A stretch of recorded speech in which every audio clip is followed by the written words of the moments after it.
Imaginez, vous êtes réalisateur, actrice, scénariste. Vous avez passé des années à construire votre carrière dans le cinéma français.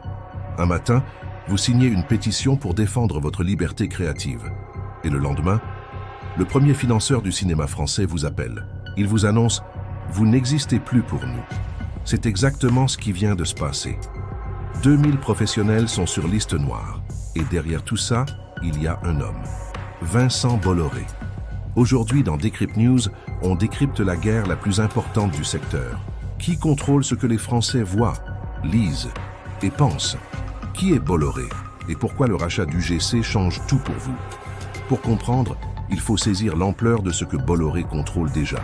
Ce n'est pas un simple homme d'affaires, c'est un empire médiatique. Il possède CNews, première chaîne d'info, Europe 1, le journal du dimanche, mais aussi les maisons d'édition Fayard et Hachette. Une machine culturelle verticalement intégrée, du livre au journal, de la radio à la télé. Mais il lui manquait un maillon, les cinémas.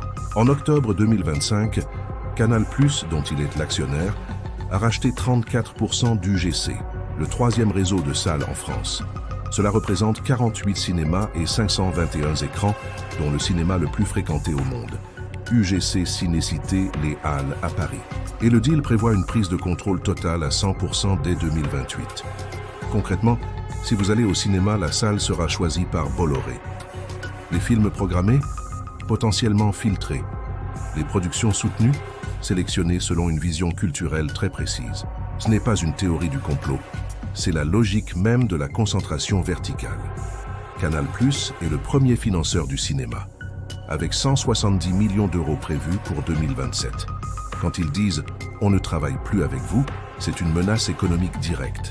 En mai 2026, au Festival de Cannes, 600 professionnels publient une tribune « Zappé Bolloré ». Parmi eux, Juliette Binoche et Adèle Haenel. Ils dénoncent son projet civilisationnel, utiliser ses médias pour imposer une vision du monde ultra-conservatrice. La réponse de Maxime Saada, le PDG de Canal+, est claire. Le groupe ne travaillera plus avec les signataires. Il refuse de collaborer avec ceux qui le critiquent.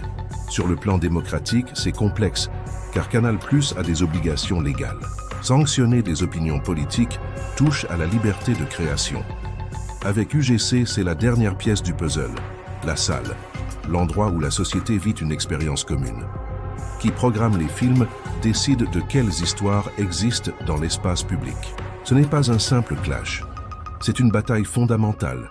Qui a le droit de raconter des histoires à notre société? Pensez-vous qu'un groupe privé puisse sanctionner les artistes? Dites-le.